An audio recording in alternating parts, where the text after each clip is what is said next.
Meeting is now in session, and please join me in the Pledge of Allegiance. I pledge allegiance to the flag of the United States of America and to the republic for which it stands, one nation, under God, indivisible, with liberty and justice for all. Will the city manager call the roll, or is it? We have Kathy available for business. Kathy is now gone, so it is me until we have somebody new. But she's helping us. Yeah, late. Explain that in your comments. Yeah, I will do. Mayor Stackfleth. Here. Councilperson Clure. Here. Councilman Redmond. Here. Yep. Councilman Collins. Here. Is Tim Stearns with us? Okay. Absent at this point. Okay. All right, so special presentations. City manager, do we have special presentations? Well, it's not agendized, but I forwarded council a great video from somebody that was watching the proceedings that does digital marketing and ad buys and that kind of stuff. And so Josh Thomas and Nick Deck, who provided this video, which I thought was very insightful, have agreed to get together. And it might be, we can't take an action on this proposal. I'll bring it back to the next meeting. But it would be good, they're here to kind of walk through and answer questions of what they're thinking. All right, so public presentation, there is none, but public comment, they'll speak during public Yeah, we can do comment. Okay. So they'll be limited to 3 minutes per person. Hopefully they're organized and ready to do that. So there are no special presentations tonight, so we'll move on to public comment. As I just said, you can comment on anything that's not on the agenda, or you can comment for 3 minutes on something in the consent agenda. So let's open up public comment at this time. We'll start with maybe Josh. Looks like he's ready to step up here. I'll just say that it's Josh Thomas, and he lives in Mount Shasta, I think. Yep. And this is Nick Deck. So I just wanted to take what the council had said before, and I gave a new scope of work with a higher focus on ad spend, and gave kind of two options. So first option, 6 high quality posts and reels, 30 stories per month. The only difference between the original is that I just scaled it back a little bit to allow more funding to go towards the ad spend if we're staying within budget. And then light overhaul of the website, and this is with a 1,000 per month ad spend. And then we're also gonna have Nick, who is a marketing consultant, with $400 a month for 3 months of his consulting on board as well. And I'll let him speak more to the specifics. And the other option is 5 high quality poster reels, 30 stories per month. So just one less than that previous scope of work. Digital ad marketing at $750 per month, and still with the $400 per month for 3 months of marketing consultation with Nick. So that first option is $3,600 a month, so slightly above. I had talked with Nick, and he kind of agreed that the budget is fairly small, even for a small town, as I think John has also echoed. But if we wanted to stay within that same budget, that's where scope of work option 2 would be the exact same, with that higher focus on ad spend. Okay, so Josh, you're going to stop your public comment at this point, and Nick, is it Nick? Unless you want to ask anything or anything like that.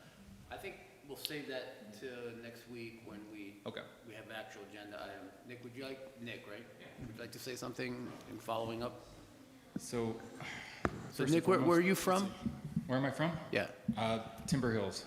I've lived just outside of town for quite a while. So basically, I've spent the last dozen years in, for those who haven't seen my video yet, pretty high-level marketing environments. And I think that one of the things that I've advocated for is continuing to work with Josh, because he does a fantastic job with the things that he's been doing, but adding a bit of budget to promoting the content that he's creating so that we can then get more new eyeballs on that content, because there is, for those of you who are less well versed in this area, you can create the content, but it's really about how many people see it, how many new people see it, because what ends up happening with the way that the algorithm works with these organic platforms, these organic social media platforms, oftentimes it's seen by the same people over and over and over. And I think that with a little bit more allocation towards ad spend, you can end up in a situation where you have thousands, tens of thousands, potentially hundreds of thousands of new people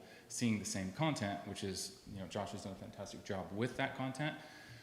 I think that right now we're not leveraging it effectively. I think that not enough people are seeing it. Those who are seeing it often are going to be the same people who already know about it. And what we can do with this additional ad spend is expose it to new folks who may or may not know about all the wonderful things that Josh's content promotes. And I think that what I see in this opportunity is, we're already investing in the production of this content, and if we can invest just a bit more in the promotion of said content, the return on the investment of the marketing budget overall could be multiplied many times over. What it comes down to is we're already investing in the primary resource. It's just at this point, it's a matter of making sure that we target the right people, make sure it's seen by the right eyeballs, and that's something that you can do really effectively on these social media platforms. You can get very specific about the types of demographics, the type of people based on their interests, based on various life things, things that the platforms have, the things that social media knows about us. You can get very, very particular about who you show this stuff to, and we can get very strategic about creating specific content that's then shown to specific types of people, and we can get very specific about the goals of each piece of content. We can say, we're going to create this content with this end user or this end viewer in mind, with the intention of having them come in with, tourism dollars. We can have this for, business investment. We can have whatever it is. We can identify opportunities based on the wants and needs of the city, and we get very strategic about how we can leverage the content that's already being created in order to, to really amplify the budget that's already being allocated. And I think that that's really the opportunity that I see more than anything, is just take what's already being done, put a little bit of additional ad spend on, and you can show it to, multiple more times the amount of people that are already seeing it, as a way to make that much more impactful. And so, and might want to mention tapping into influencers, getting them engaged. Absolutely, yeah. There's a lot of opportunity to. Honestly, we could go. I've got lots of ideas, lots of things that we've done with previous companies and things like that could be applied in a similar format for the city. And you could tap into various folks who have large organic followings already, people who post content, people who have a loyal following and a loyal fan base, as a way to further expose the various goals of the marketing campaigns to the folks who, in exchange for very, fairly minor things like, stays and experiences and meals and things like that, we can put together campaigns like that as a way to bring them here, expose them to their network, because in those situations, one of the benefits is that you've got these folks who have curated an audience that knows and likes and trusts them, as opposed to just seeing an ad or seeing a piece of content. Oftentimes, if somebody comes here and has the experience, it's that much more impactful to have those folks advocating for, well, I had this fantastic experience in Mount Shasta, you have to go, or whatever the campaign message might be. And so there's a lot of things we can do, but what it all comes down to is, with a little bit more budget, just in terms of, mostly focused on ad spend, which is where I would step in. I'd help Josh just get it in front of people. And for me, this is something where the additional amount that he's added to his proposal, I think we're talking about $400 in the cost of the person on my team that would be supporting him. It's really about just supporting the city. This is not something where it's a real revenue. I understand. Yeah. Okay. So I'm here to answer questions. If there's anything, I'm happy to continue the conversation elsewhere. If you can be here 2 weeks from now, that would be great. I'm actually flying out for a little while on Wednesday now. So I scheduled my flight so I could be here tonight, but we're going to be out of the country for just a bit. So happy to continue the conversation asynchronously or via phone call or whatever needs to happen. I'm here to advocate for anyone. Let's do that. Your combined total is over 6 minutes. So, sorry, I know that we're here for. There you go, but thank you for all Absolutely. that information. Yeah. All right, continuing with public comments. Anyone else? Come on up. Name and city. Good evening, Johanna Altorfer, Mount Shasta. Two comments. One is related to parking and safety. Since we've had the change in Parker Plaza parking with a 24-hour or no night parking, whatever that ordinance is, I've seen an increase down on Pine Street, and there's one particular, I believe it's one individual who owns 2 vehicles and a camper shell, and there's often smoke and marijuana coming out of it, or it's just being parked there for more than 72 hours. And when I called last year, he started getting savvy to moving his vehicles. But right now, they're like pointed at my bedroom windows. And on 4th of July, like I had family visiting, and it was uncomfortable to walk by for safety reasons and for smoke health reasons. And so I would like to ask that we could implement, perhaps, not just for him, but other RVs that I've seen there that are just there transiently for vacations, that we could have parking permits for residents only at night, and that we allocate some space in the city, perhaps over at the landing or someplace that's more public for people to go where it's less uncomfortable, I guess, for people who live in the area. And also to put up no smoking signs. I understand from Todd we don't have a budget for that, but I would ask that we at least put up signs like we have in downtown, and at least residents can point to the signs to say, hey, look, you know, please don't smoke. And then the second item is about live streaming these meetings and having people call in, and it's not always convenient for people to come in person. People have families with kids and childcare situations. People work and cannot always get here on time. And we seem to have money for, you know, consultants for sales tax things and other items, and it would be nice if the public's opinion were valued, because a letter is not the same as speaking to you in person. And I understand, you know, that, you know, comments from the couch are not appreciated, but sometimes that's all the time people have, and I think sometimes people do have concerns that it would be nice to hear from.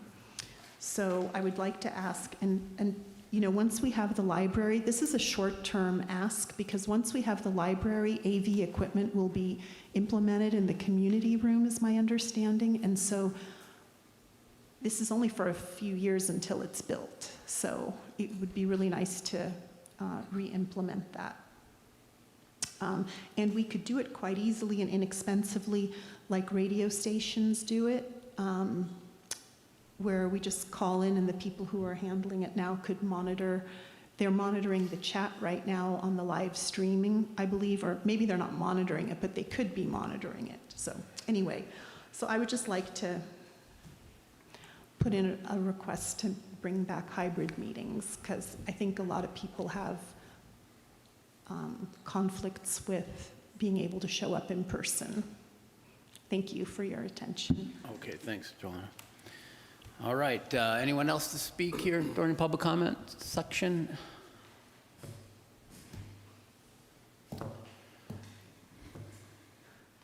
All right, we'll close public comment, move on to council and staff comments, and we'll start with the city manager. Okay, bear with me for a minute. Kathy Joyce, our longtime city clerk, has left the building as of Friday. She is moving east to Kentucky, and she's in a highly skilled position. She's very good at her job, and we're doing our best to see if we can find somebody that, you know, to some degree can replace her. We understand that finding somebody with that exact experience is going to be tough. We're just hoping we can find somebody that's smart and quick. We can hire and get them up to reasonable speed, and then get them into training for a city clerk and, all the other certifications that we need for somebody to do this job effectively. With that said, last minute, we were able to get John Kenny to draft a simple contract with Kathy Joyce that was signed late on Friday, and to get her a remote access to log in once she's back in Kentucky, and will be serving as a part-time city clerk from a distance, doing the things that she can without being in the office, and acting as a bridge and a knowledge base for when we run into stuff that we don't necessarily know how to handle in-house. So that's great. It's great that she agreed to do it. It's great that we have this resource, and I'm hoping that we can find somebody that can fill those big shoes. So moving on, there are a lot of things going on. I'm really trying to ramp up getting us over the finish line for the Enhanced Infrastructure Finance District and getting us certified. And part of that process is pulling the Public Finance Authority together, which we've got a meeting, I believe it's on October 2nd, for us to have the PFA look at the infrastructure finance plan, the projections, and there's a resolution that relates to taking the first steps to incorporation of an Enhanced Infrastructure Finance District, or EIFD. The next thing we have in mid-October is the first of 3 public hearings that we need to hold. I've already got that meeting posted in terms of noticing. And what we do at that first meeting is allow people to comment on the EIFD proposal based on the maps and where this is going to happen. We collect comments at that meeting. We then hold a second and third public hearings, the second to do exactly what we did at the first, gather more information and make adjustments as we need to. The third meeting is when people, if they choose to register protest votes, and it's just, they're registering that protest. It isn't an actual vote. It's just, okay, is there anything that we're hearing in this protest that rises to a fatal flaw, and the city should reconsider this process? And anyway, so this is the way forward. And we've got the ball rolling with the first meeting in October. It's taken a little while, the idea of having this then as opposed to in September. One, I'm going to be gone from the 21st through 26th at the ICMA City Managers Conference in Pittsburgh. That's one. Number 2 is we want to see if we can get the final product from the firm that we hired to do an engineer's map, as well as putting together survey documents of the parcels that are included in this EIFD, which is another thing we need to have together for us to for incorporation, and that work is ongoing. Let's touch on the Library Expansion Committee. We are meeting this week, as I've mentioned before, Nolan Tam, the architect of choice that's helping us put together conceptual plans and basic cost estimating, has come up with 3 kind of interventions. One is a very basic remodel, the other is more bells and whistles, and the third is actually an extension that would include some meeting spaces that would extend off the building that could be used for various civic meetings, for library events, and potentially allow us to move our city council meetings over there. So one member of the Library Expansion Committee is looking for kind of a more modest approach, and another that is looking to do the full renovation and expansion, and we're meeting this week to see if we can hammer out those differences so we know which track we need to take in terms of promoting either one or one of the 2 options that seem to be preferable. So we're going to have that discussion this week.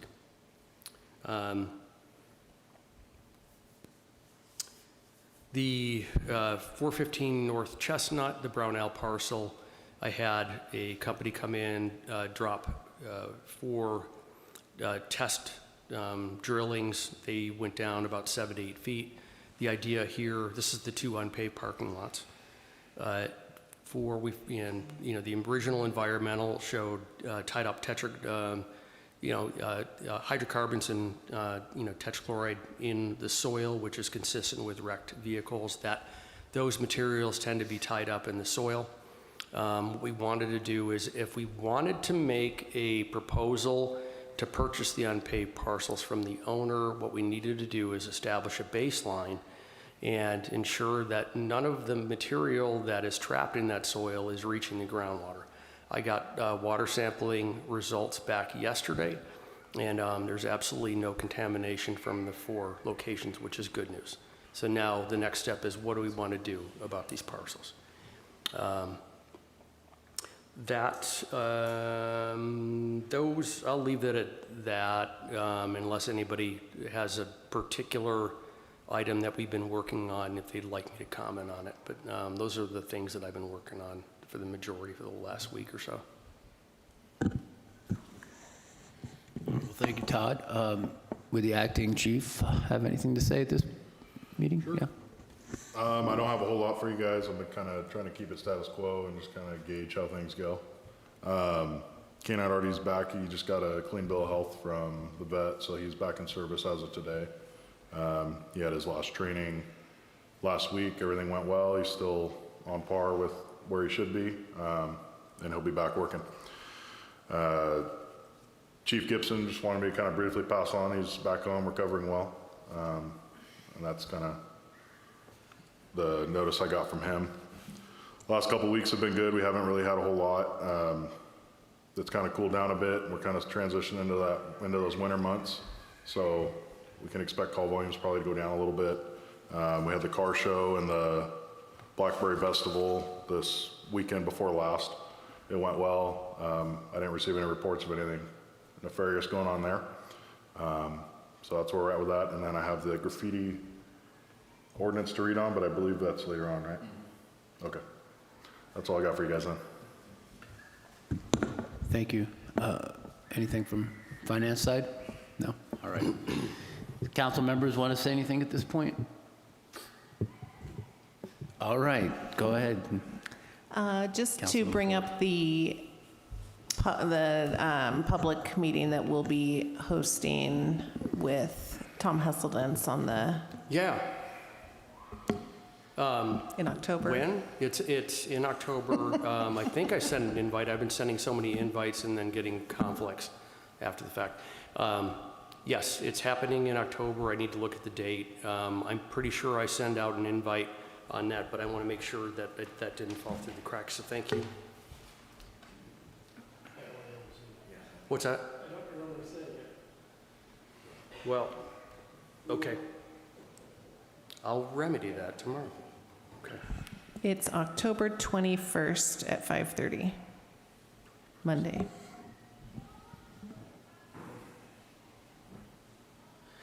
Oh, that's, sorry, yes. So there is a noticed,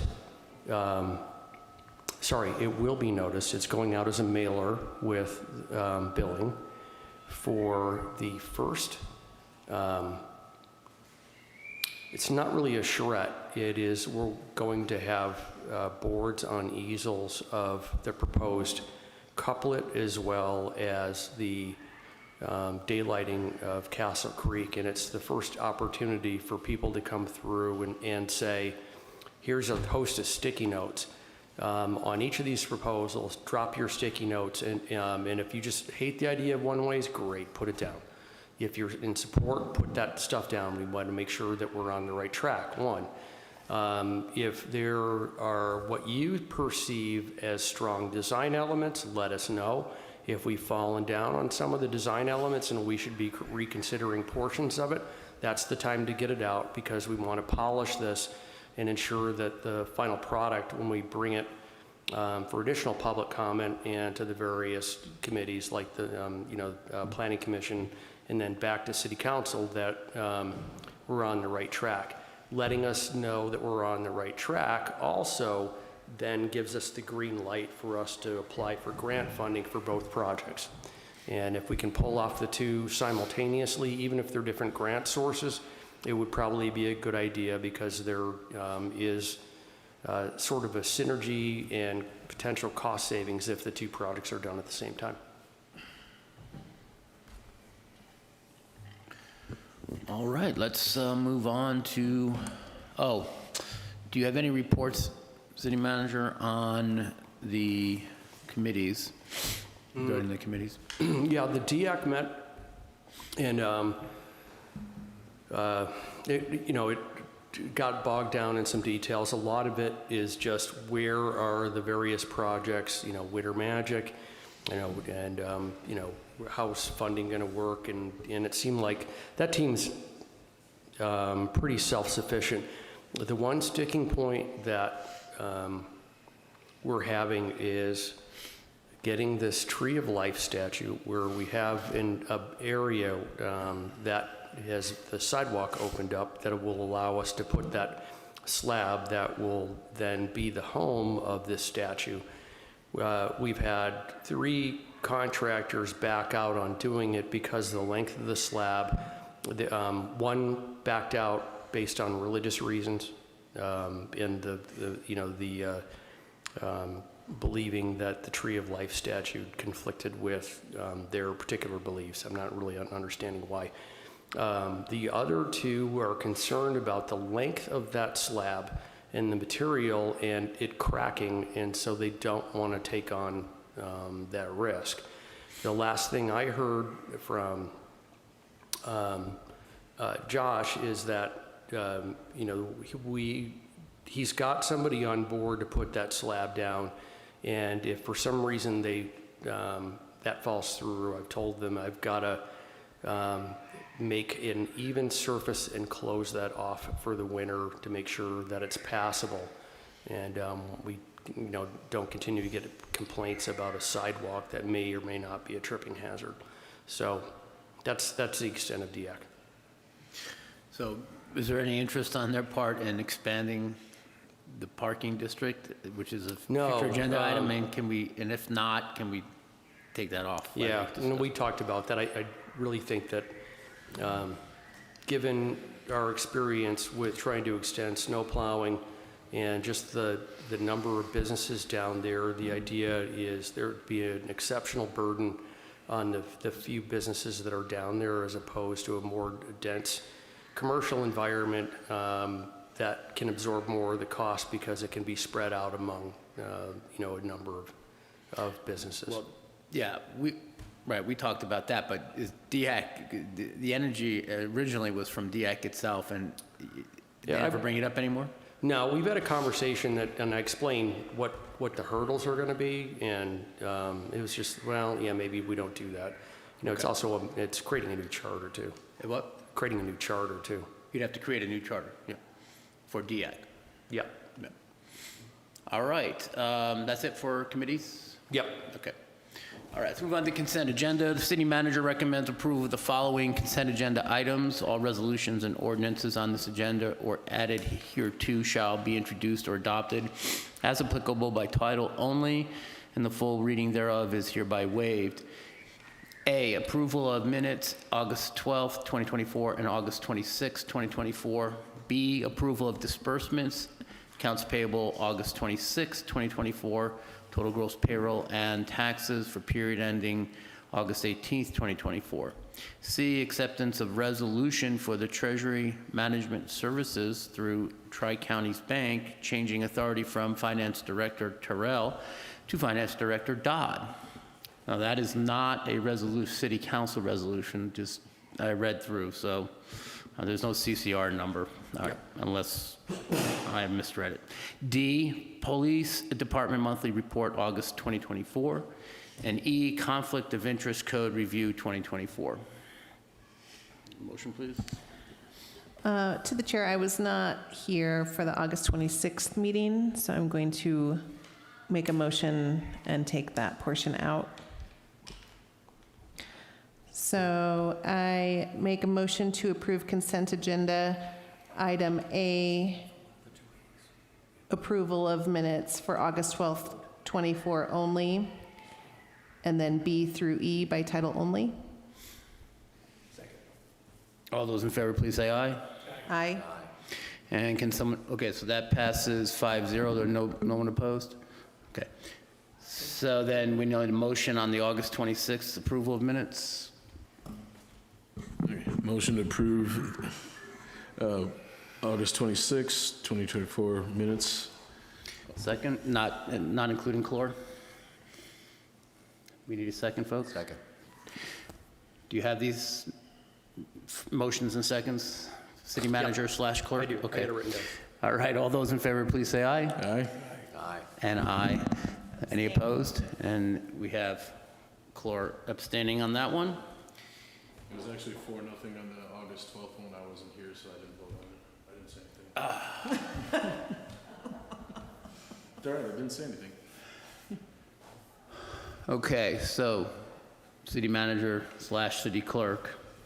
It's a 4-0 vote on the first motion, which included A, the August 12th meeting with Redmond abstaining. And then the second motion was about the August 26th minutes, and we had Clore abstaining there. Both cases, 4-0 votes. Who's going to do this in 2 weeks? Yeah, everybody's here. Tim made it in time. Yes. All right. We'll move on to agenda item number 8. This is a continuation. In fact, I think everything has been introduced in the past. So this is a joint powers agreement for stage services, and Todd, the city manager, has the floor on this. I think he has a speaker. Yep. So what I mentioned last time, and some folks here have a lot of experience with this. Essentially, as I mentioned, instead of having the Board of Supervisors make decisions with input from the LTC, the intent here with the JPA is to put more of the power, specifically with the LTC, but also with members from individual cities. And the idea here is that individual communities have more say on, headways and what's needed for the service in their communities. But Melissa will walk us through. Yes, and I have handouts for everyone, so. Thanks, Melissa.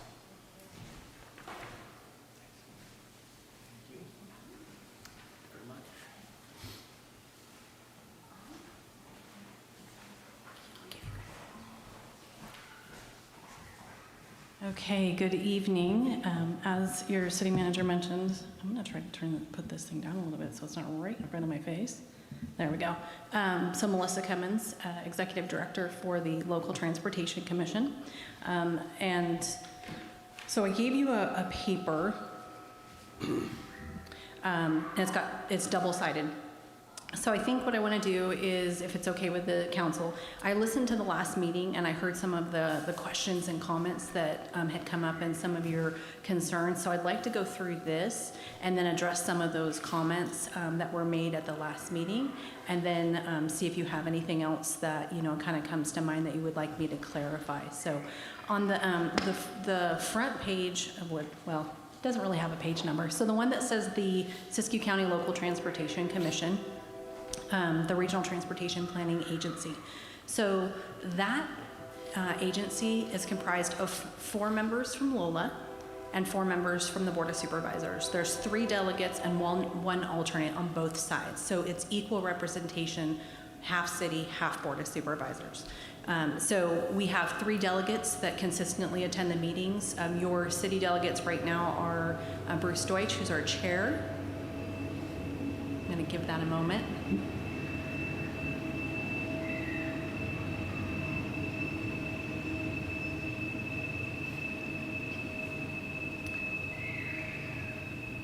Okay, I think we're good.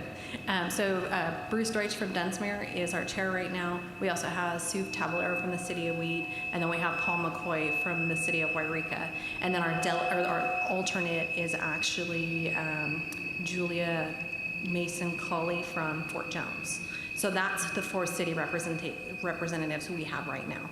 So the RTPA, and you may recall when I was here earlier this year, I kind of give you a brief overview of what we've been doing, some projects we're working on. So the RTPA is responsible for transportation planning in the entire region, which is the entire county for us. And so on that first page, there's the commission, and then there's myself. I'm their one employee right now.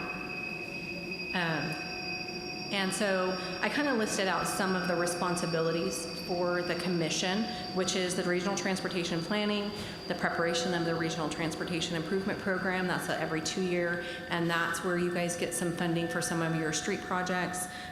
They are responsible for the development and ongoing updates to the regional transportation plan, which is again a county-wide document. They administer all state and federal programs that have various transportation funding sources. So you've approved your local transportation fund claim this year. That's part of their responsibilities. They also have other fund sources that come in. Regional Surface Transportation Program is another one that we manage. And so that's kind of, this lists out the Transportation Commission's responsibilities. For that, because I know there was a question about is the commission still going to exist? So this is their responsibility. So if you flip to the back, actually I want to point out the very last thing on that one is the unmet transit needs. The commission is required by the Transportation Development Act to conduct an annual process known as the unmet transit needs.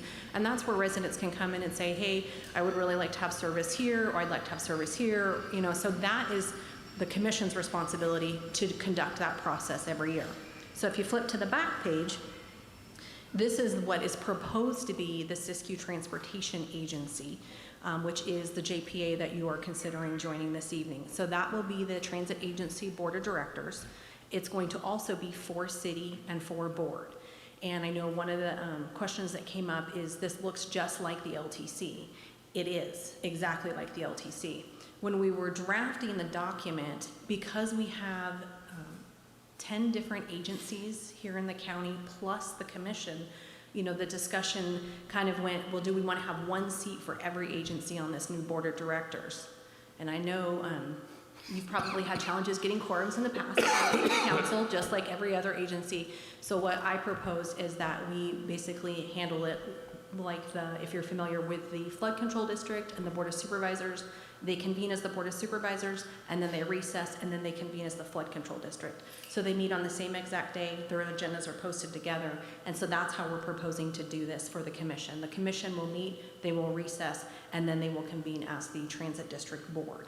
So on that page, you'll see what the proposed layout is. The JPA Board of Directors, I will also be reporting directly to them as their executive director, and then I will have all of the stage employees under me once this, if it goes through. So that kind of gives you an idea. So the Board of Directors for the JPA is going to be responsible as the governing body for the transit operator. So they will do the annual budget process. They will approve requests for, you know, any new positions to be added to the agency's staffing. They will be the decision makers for any sort of significant changes. They have to comply with TDA. So the commission implements the TDA requirements. The Transit Agency Board of Directors has to comply with those requirements. So there's a few subtle differences, but that essentially is the summary between what those 2 agencies look like and their roles and responsibilities. And so some of the questions I know was, you know, is the commission going to still exist? Yes, they will continue to exist. We are required by the statute to have a transportation commission. We're required for them to have an executive director. So we will always continue to exist. The difference with us now is in the past, and I know Councilmember Stearns, you had mentioned when you were on the commission, you approved a lot of things, you know, related to stage. And with the way we had handled it, I want to say up until about 2014-15, everything went to both the board and the commission because there was not clear delineation of who was really responsible for what. And so we would bring it to the commission saying, hey, this is what we're doing. But ultimately, we still had to go back to the Board of Supervisors and get their approval for anything that we did. And so this will take that away, and it will basically say, we're taking it to our Board of Directors, saying, yes, can we do this, or no, can we not? And it'll actually streamline the process for the stage employees, instead of them having to go to 2 different agency boards, which is what they do right now. The other thing we've been doing since I was originally appointed in 2013 as the executive director, we found that all of the commissions, contracts, budgets, everything was all going to the board. So when I started digging into it a little bit between 2013 and 2019, we realized that the commission is a separate entity from the Board of Supervisors. And so we started to slowly chip away and say, they have their own separate they have their own council now. They do not use county council. The commission's budgets do not go to the Board of Supervisors. We had just recently launched our own website, completely separate of the county. So we're really trying to kind of clarify whose responsibility is what, and this is one of those steps to get to that point. So I want to stop there and ask if there's any questions that I can answer. And then I wanted to, if you have time, I wanted to touch on a couple of the concerns specifically regarding services and what's being provided versus what's not, but I'll wait to see if there's any other questions. Okay, well, thank you so much. Now it's time for clarifying questions. Council members?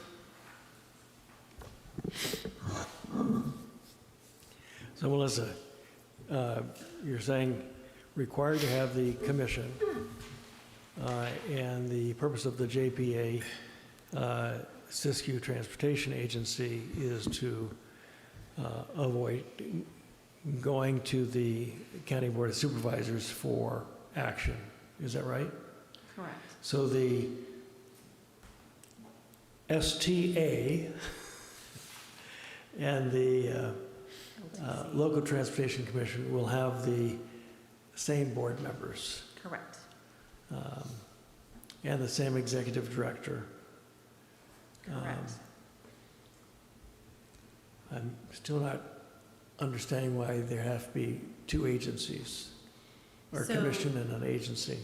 Yeah, so the advantages, so first off, I wanted to also mention, you know, in prepping for some of these questions to come up, Shasta County, the difference with what we're trying to do is the cities will actually have a official voice in how the stage is operated. Right now, it's informational. It's not necessarily, you know, directional. Like if you direct staff to do something, that's what they're expected to do. With the LTC right now, as far as stage is concerned, it is more just an informational input kind of situation. This will take it and make it to where the Board of Directors overseeing the stage operation, which provides services in 7 of the 9 cities here in the county, that will be our Board of Directors. And so it gives you more of a voice than what you had historically in the past. Unless any difference in financing. No. So the commission approves the claims, which is where Stage gets their money from. Mm-hmm. That process will remain. Stage still has to submit their claim. They have to demonstrate what their budget is to the commission, and the commission will make the decision on how much of the TDA funds they receive. So the Board of Directors for the Transit Authority or agency will be the ones responsible for looking at revenues and expenses and, you know, determining is this the right bus for what we're trying to do. They will have all of the day-to-day operational requirements and responsibilities, whereas the commission is just still going to have the funding part of it. But the one thing I wanted to mention, going back to the question about, you know, why the change. So the cities have just had a voice from the LTC, and that's always something that I've tried to ensure is that we would bring something to the commission to say, this is what we're proposing to do. Do you have any input on that? Shasta County Regional Transportation Agency, which is the equivalent to our LTC, part of their board sits on the RABA board, and RABA is the Reading Area Bus Authority. So that relationship is exactly what we're trying to do now. RABA consists of representatives from CERTA, which is the Shasta Regional Transportation Agency. They have city and they have county, and they have CERTA representatives. Modoc County, we're actually following their model. They have the Transportation Commission, which is county, city representatives, and then they have their, it's the Modoc Transportation Agency. Same thing, same board members, but it gives the cities an actual representative on the board of directors. To the chair, if I may, one more question. Sure. Any difference in expenses for this process? No. No, Stage is still gonna be responsible for generating revenue and going after grants, and they're gonna be responsible for meeting all of the requirements of the TDA. And so that's all something that they would have to do, whether they're under the Board of Supervisors or whether they're under this new Board of Directors. And that's actually something that we're very focused on right now. So, you know, revenues are going down, expenses are going up, and there's got to be a point where we make some changes, so. Thank you. As far as directly to the city, the answer is no. If the claims come in, the LTF claim comes in a little bit higher and the commission approves the funding going to Stage, then it would affect your LTF claim. But that's the way it is now. That's not going to change. Okay. Questions? All right, if you don't mind, we're going to take public comment now because we're supposed to, and then we'll discuss this further and vote on the question. So thank you, Melissa, appreciate it. Absolutely. Public comment time. We have 2 people in the audience, so Johanna, you look like you're ready to go.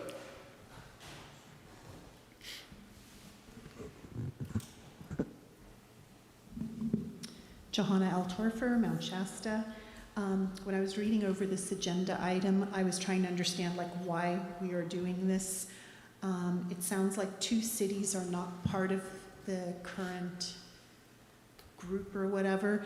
So I'm just wondering who those cities are because I didn't see that mentioned in the agenda item. And I was concerned also about the finances, like are we overall paying more or saving money? I'm thinking if it's a consolidation, it sounds like we're probably saving money, but it doesn't really explicitly state that anywhere, and I'd be curious to know who those 2 cities are. In item 4.1D, it says that the costs will be consistent, but not sure, how it's going to be allocated now versus in the future with those 2 additional cities. Perhaps that means there's a cost saving to those other cities. I'm not sure. 4.1G talks about acquiring property, including eminent domain. Is that consistent with what we have currently, or is that a new thing for them to have eminent domain? I'm not sure why Stage would need that, but anyway. There was a list of, there's airports is one of the owners of the assets, and there's a list of assets, but there's no book value or fair market value associated with it. So I'd be curious if those assets even have any realizable value.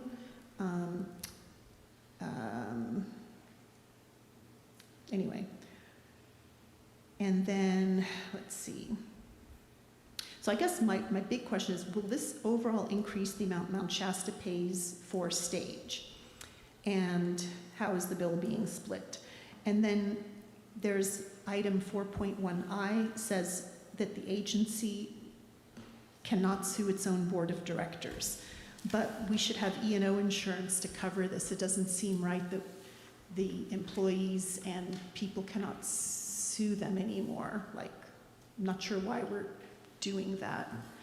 And then the members are the mayors on the signature block on the agreement, and I was wondering if the current, maybe it should say the current acting mayor, because it has like John, it has all, like John, your name on there for Mount Shasta, but if you're not there 5 years from now, it'll be someone else, so maybe it should be I just think that's the more sign, general. that's just Yeah, and maybe the approval, that's the paperwork to approve joining the JPA.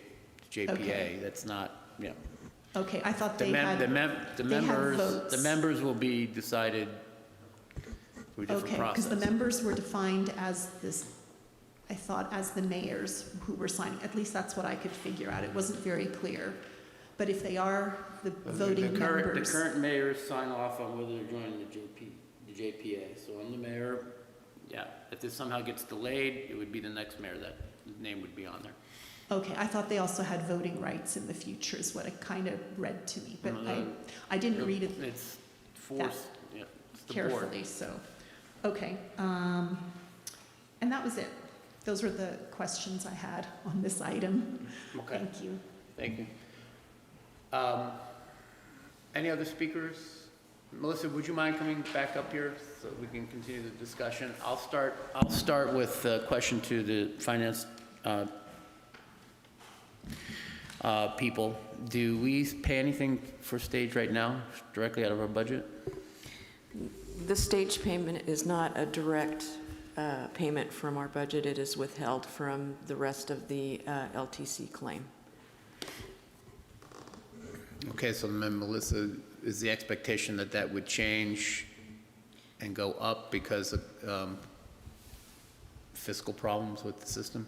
So the claim, according to the Transportation Development Act, the local transportation fund claim is calculated based on your population. So if your population goes up, then your portion of the overall stage costs go up. And that's how it's worded in the law that we have to comply with. Discussion, thoughts? This is time to continue the conversation. If I may, Go ahead. Melissa, perhaps you can clarify for Joanna or anyone else who may be wondering. And I think you talked about it, that is that the 4 city members who sit on the board, either one of these boards, are selected by the League of Local Agencies. We actually have 9 incorporated cities. Right, and it's called the selection committee. It's a Right. pre-meeting and Right. people volunteer to be on Right. various different boards. Right. Okay. Right, and to clarify the question of the two cities that do not receive services, that's Doris and Tule Lake. There is no stage services offered in Butte Valley at the current time, but because they are still part of the county and they still have an unmet need, if it was determined reasonable to meet through our normal process, then there is a potential that they could have services, and then at that point they would contribute to the overall cost for stage. So.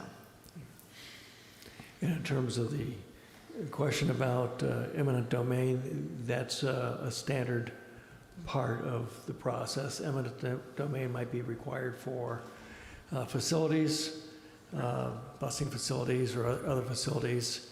There was also a question about the airports. Right. And all the airports that we have are included in this as well. Is that right? No. No, okay. No, and that's actually one advantage from my perspective is the staff that currently work at stage, they manage 5 county airports and they run stage. And so if this were to go through and all of our partner agencies approve it, then they actually will no longer be doing airports and they will just be focusing on stage, which is actually a good thing because then we can work on some marketing, we can work on, some infrastructure projects. So, but the item that's listed in there that says part ownership is airports, it was because when that vehicle was purchased, at the time it was purchased in 2017, I think it was, airports paid half of the cost to acquire the vehicle. So they technically own half of that vehicle. Just like the transit center. The transit center is owned 87% by stage and then some other little portions from other departments. So, but, okay. All right, no further discussion. Would anyone, I'd like to entertain a motion now if there's some interest in this, hopefully. It's not written as a formal city agenda, resolution. And Mr. Mayor, I did want to clarify on the issue of the signing thing, is if there's any changes to the thing, it will come back and whoever's in charge at the time. Right, if this gets delayed into next year. Correct. Gotcha, Correct. I will make a motion for the City of Mount Shasta to join the new Joint Powers Authority for the management of stage bus service. Second. All those in favor, please say aye. Aye. And aye. Any opposed? All right, we have a 5-0 vote on that item. Very good. Thank you, Melissa. Can I add just a couple comments quickly? Sure. Okay, so there was concerns about low ridership, the reduction in services. We're very aware of that. We actually applied for, Senate Bill 125 is giving Siskiyou County over $5 million in funds specifically for stage. And so we're working, the projects that we have in queue right now is a new agency website. So we will actually have an interactive transit agency website so people can easily find us and not be buried, 4 layers deep in the county website. So we'll be working on that here in the next 6 months to a year. We're also working on, we got funding to do an operational improvement analysis and looking at, is microtransit a better option for us to increase frequency, increase ridership, really looking at outside the box ideas to try to bring more riders onto the system. So we did also get funding for reduced fare days, and so we will be starting that as soon as the money comes. The one nice thing about this program is they give us the money up front, we put it in the bank, and then we get to spend it. It's not where we have to spend it and then go through all the paperwork to try to claim it. We're also gonna work on a cashless fare payment system. So you could, use your credit card, use your smartphone, whatever, to pay. So that's kind of a North State initiative that they're working on, all of the North State agencies. So that's something that we're trying to implement. And then the last one was our zero emissions strategy and looking at hydrogen versus electric and what's going to work in our region for the buses, because we have a 2040 deadline coming down the line. And right now we have no infrastructure. So we're hoping that a consultant will be able to come in. So those are all stuff that's going on right now. A big push on increasing ridership, but I can tell you nationwide, statewide and nationwide, all of the transit, I think your city manager mentioned at the last meeting, all the transit agencies are struggling to get folks back on the buses after COVID. And so that's one of the big pushes that we will have. So I just wanted to quickly address those. Thank you for your time. Thank you for joining us. We Okay. look forward to working with all of you. All right, thank you, and hopefully we get this finished by December. All right. So this is a continuation. The graffiti ordinance, I thought we did something with this, We did. and so we have to redo it, apparently. We do because after the amendment, we brought it back for another first reading, and it was brought to our attention that to bring it back for first reading, we also need to notice it. And so it's been noticed this time, and based on the comments about the graffiti ordinance that we heard, the changes have been made to make it clear that when we're talking, this was the issue that was raised by one of our residents, that when we're talking about murals, or we are talking about,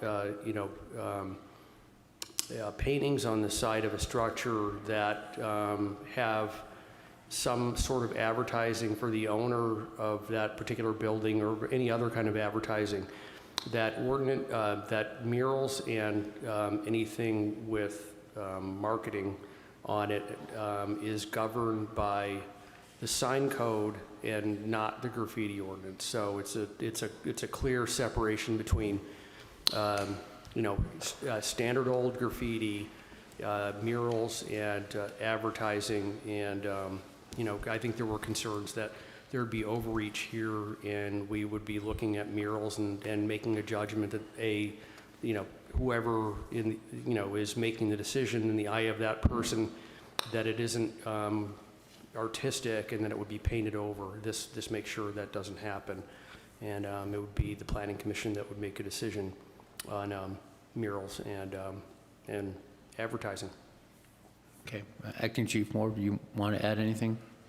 He covered it pretty well. I know this has probably been read, I think, 2 or 3 times now, so I'm not going to rehash everything that was reread. We added in that signage stuff, the mural stuff, and just kind of in summary, it's kind of addressing a lot of the new graffiti we're seeing around town, and giving us a way to clean it up by working with property owners ideally working with them before getting to any sort of administrative fine process, but then giving us an avenue to pursue if they're not bringing it under control by going in and cleaning it up and having an abatement process for that. All right, so usual process, clarifying questions, start over here. Over in my other side here. All right. I have no questions. We are going to go to public hearing on this. We have 2 audience members. Would either one like to comment on the graffiti ordinance? Johanna, come on up. Just 2 quick things. One is, I think it's great we're addressing graffiti. What they do in Switzerland is they actually have, this is an idea for something we could potentially do. They actually have spaces like by bridges or walls or wherever where they actually sanction and allow official graffiti to be done so that people who are so inclined to do graffiti actually have a legal place to do graffiti. And they have had very good success in the cities where it's confined to those places. So I just thought that might be something Mount Shasta could potentially consider doing. And then the only other comment I have on this is in the ordinance or in the agenda item, it says that letters would be sent by mail or posted in a conspicuous place at that owner's parcel. And I would like to strongly object to just posting something on someone's parcel because papers can get blown away, they can get taken away. And I would like to strongly encourage the city to send certified mail with signature, similar to sidewalk issues, so that owners are actually aware that something is happening, because my concern is that you can have people on vacation, you can have, the wind or other people take these notices, and then there's no way for the owner to know that something is going on at their property. And so I just think it's important to work together and maybe if you have to follow up with a phone call, everyone has people's phone numbers and emails. And even an email system would be great. So that would be my only suggestion on how to improve that. So thank you for listening to that. Thank you, Johanna. Any comments, Wendy? All right, so we'll bring this back to City Council for further comments, discussion, or motion to approve the first reading. I will move to approve the first reading of ordinance CCO-24- the next in line. There won't be any number until the second reading. Okay, so to be determined. Yeah. Amendments to the Mount Shasta Municipal Code chapters 5.50. Am I doing the right one? I'm not doing the right one. Number 9, 7.80. Sorry. Yeah, in chapter 7.80 to the Mount Shasta Municipal Code by title only and moving it to a second reading and adoption. Second. All those in favor, please say aye. Aye. And aye. Any opposed? All right, well, that first reading passes 5-0. And now we move on to another item, which I thought we covered also, right? We did. And the floor goes to Jeff Mitchum, but it's going to be Todd instead. Yeah, this is another item where there was an approval of the first reading with amendments, and it was brought back for another first reading, and then it was learned again that we needed to notice it, so we're back on a third first reading with the amended comments that that were incorporated the last time we met. So it's a housekeeping issue. Okay, clarifying questions, city council members? So since this is a city ordinance, first reading. We're going to go to public hearing again. Johanna? Yeah? Okay, great. Come on up. Sorry, but in 18.08, it refers to B&Bs as renters, and 18.21 refers to them as guests, and it just seems to me that it would be nice to be consistent and perhaps refer to them as registered guests. Just a thought. Thank you. Wendy? All right, so back for discussion. So this is the short-term rental bed and breakfast ordinance. One comment via email was to go from 5, there's 5 in this one, 5 licenses allowed, down to 2, which is currently what's in use. I don't really think we should, I think we should stay with 5, but any other thoughts or motion? The comment that Joanna just made would not be a substantive change. It would simply be, I think the word change would be the same thing. Registered guests. instead Versus of guests. Isn't it, but guest, registered guest is the same as a guest. I'm not sure we need, Yeah.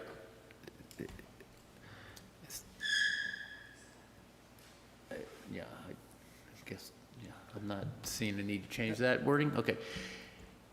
If there's no further discussion, I will make a motion to approve the first reading of ordinance CCO-24-2 be determined, amendments to the Mount Shasta Municipal Code, chapters 5.50, 18.08, and 18.21 by title only, and moving it to a second reading and adoption. Second.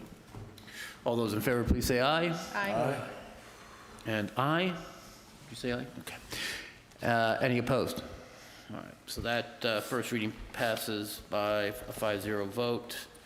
I did not make the Collier Interpretive and Information Center meeting due to the fact it was very far away in Tule Lake. Just could not make it there. And I think I'll have meetings to report on at our next city council meeting. So will Ms. Clerk. Assuming that you make the meetings, assuming I make the meetings. Well, we have our library meeting, we have a finance meeting. Is that in the next couple weeks? The regarding? EIFD is early October. That's in October, so we have 2, one library, one finance, regarding several items. Okay. So quickly, going through, does anyone have new agenda items, future agenda items? I don't. I just want to go over this really quickly.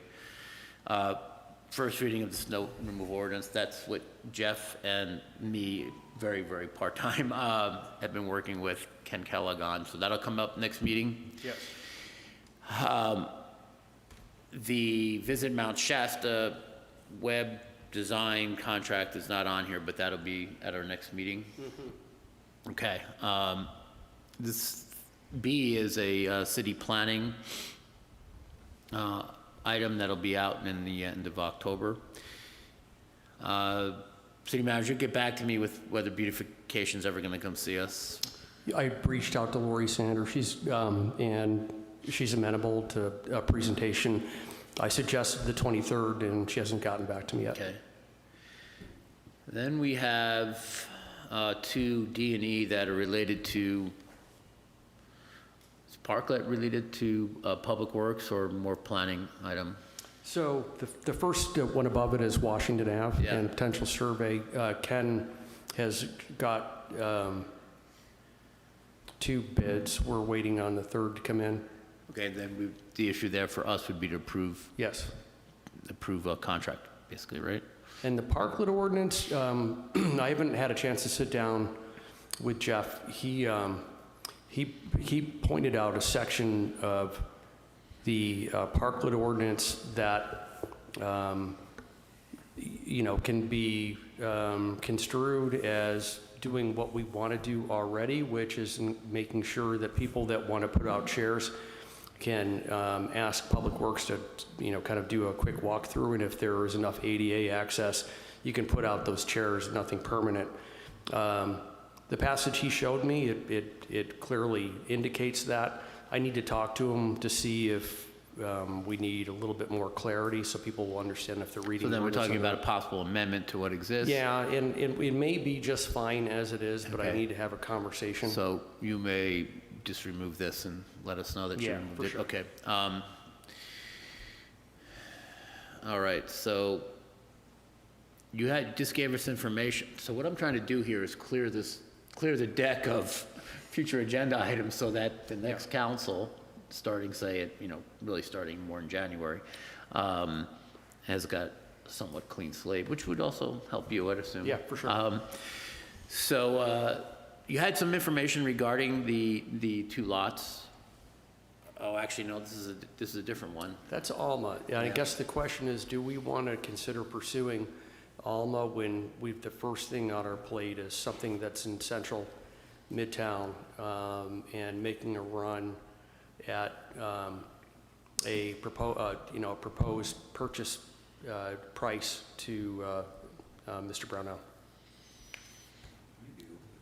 You want to do both, right? I do too. All right. So let's leave that on there and try to get Okay. some movement on the Alma North Mount Shasta Boulevard slot next Okay. to the railroad. But here's a future agenda item. We should come to a conclusion regarding the Brownell property, since it's becoming clear it's not such a horrible hazmat situation. And we're either going to lease it. Now, we did decide to lease it for 6 months, so whether it's this council or the future one, that'll be clarified in the future. All right, so, It might make sense to get this completed before new council comes on. the Simply- Brownell property? Yeah, Yeah, because of the background that, right. This I council agree. has. I think we should clearly, either we're going to lease it for a long time, more than, we do an got it. extension, or Yep. we're going to buy it. So if you don't mind working on that. G is the one that we talked about eliminating. Yep. So I'll pull it up. let me know if you, it sounds like DIAC is not concentrating on doing that expansion. You agree? I agree. Yeah. And then as far as the not long-term ones, number H, the sidewalk ordinance has to do with coming up with clear language in our code regarding city implanted trees and how we're going to handle it, I do believe. Is that what this is about? Well, So I think we should get this cleared up before this council. We've also talked about getting the sidewalk contiguous, or continuous, not contiguous, but continuous, because we have breaks in the sidewalks, Oh, what, in the downtown area or in general? both downtown and general. Yeah. That would be crushingly expensive. What we talked about in here But having a plan. is looking at the remaining liquid ambers downtown and any damage to sidewalk from those, since there already has been a move to remove some liquid ambers and do, I would say a majority of the liquid amber trees have been removed. Yeah. And some good sidewalk work has been done. I mean, right in front of City Hall. If you go Right. out to the left, Yeah. it's nicely done with a combination of concrete and pavers. I thought this was just to the remaining liquid ambers to make sure that there is parity in what we've done up to this point and not. And so we trying want to put that in the code, so we want to limit it to that. I think what Tim is talking about is a more serious, long-term effort to come up with a solution to our deteriorating sidewalks, which, or just, half the town doesn't have sidewalks, it seems like, right? A solution to that. This particular item is about having clear language about the city's responsibility for the liquid amber tree sidewalk damage. Yeah, the other piece that we had in front of us, bringing in information on sidewalks in not, recapitulating state law, is that, unless you have a compelling argument that damage to a sidewalk in front of an owner's structure is based on a poor street tree choice that was made by the city, that we would talk about prorating fixes for those locations, but the rest being on the owner of those properties. That's consistent with state law. Which would allow them to do the work or the city to do the work, have Yeah. a lien on the property. Exactly. That could be paid off over time. Exactly.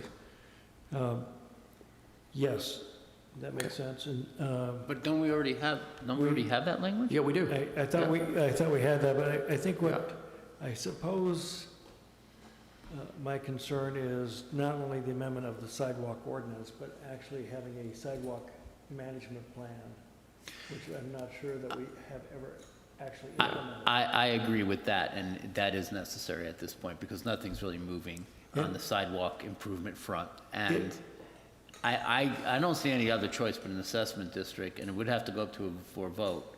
Well, And if we at least have a sidewalk maintenance plan, then we can go out for funding, for grant funding, safe routes to schools, that sort of thing.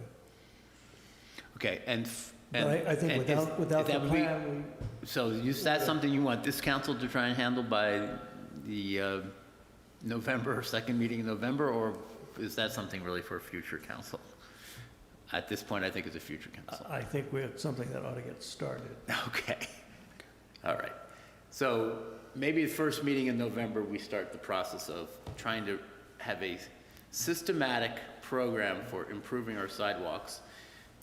Because we want to be a town with alternate or active transportation modes. Right. Moving around besides, along with bicycles, so that would be walking. Right now, people walk in the street, right where I live, they're in the street. On Alder where I am, they have no choice because that sidewalk is a teeter-totter.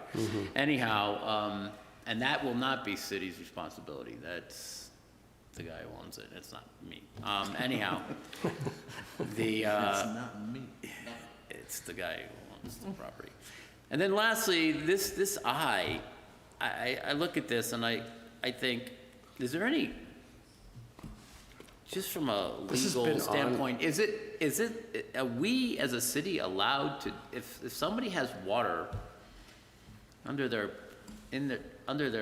property, or any other mineral or so forth, is a city in California able to tax that if it's exported? I mean, is that even, I just wonder if that's, or are we creating something new legally here by even starting this process? I think we would have we'd be creating a lot of work that leads to potential lawsuits Right. and a consideration of taking. That's my feeling too, Tim, being our legal expert I here. think this has been on the future agenda 3 for years now. probably 2 years. At Actually, least. longer. I was 3 years. on in the first agenda when I got here. And no action has been taken. The purpose that, the reason this got put on, I think, was some when- members of the public were concerned about Reagan having another students. Crystal Geyser type plant come into Yeah, the city. And I don't see the probability of that happening. Yeah, I don't either. fine, we're gonna remove this, right? Yeah. Okay, but does anyone know, Tim, whether this type of action by a city is even allowed in California or the United States? I think that, well, I had a better sense of this when it first got put on. I think it is allowable, but it may be unproductive amount of time or undue amount of time put into this From a for standpoint whatever of result that we would attorney choose to fees and have. so forth? You mean that? It's kind of, I mean, I don't want to overstate it, and I don't want to, but it's kind of like regulating it against unicorns walking the streets, because it isn't going to happen. Okay, well, that's clear, because there's nobody bidding Yeah. on setting up water bottling Thank plants. you. Right. Yeah, Yeah. Okay. All right, we'll leave it at that then. yeah. So we streamlined this a bit. Wait a minute, when you say leave it like that, I'm not sure what that means. Are you saying? We're going to leave on it the as, agenda or take we're it not off? going to get into a further discussion about the legalities of putting fees or restrictions on the extraction and exporting of groundwater or any other material from Might I suggest? private property in our city? This I is- just find that, This is like find that- having some clothing in your closet that you haven't worn for years. yeah. We haven't dealt with this, we haven't chosen to make this a priority. Well, no, my original it point was sounds- that, is it even something that should have been put on the future agenda item, because it's just not a possibility in California or the United States? I think it is a possibility, there may be other cities that have this, but realistically, we might choose to just take it off the agenda at this point in time. Okay, is everybody good with that? Okay, yeah, good, so that one's gone, okay. And with that said, is everyone okay with ending this meeting at 6:50? Let's go. Meeting adjourned. We'll see you on the 20th.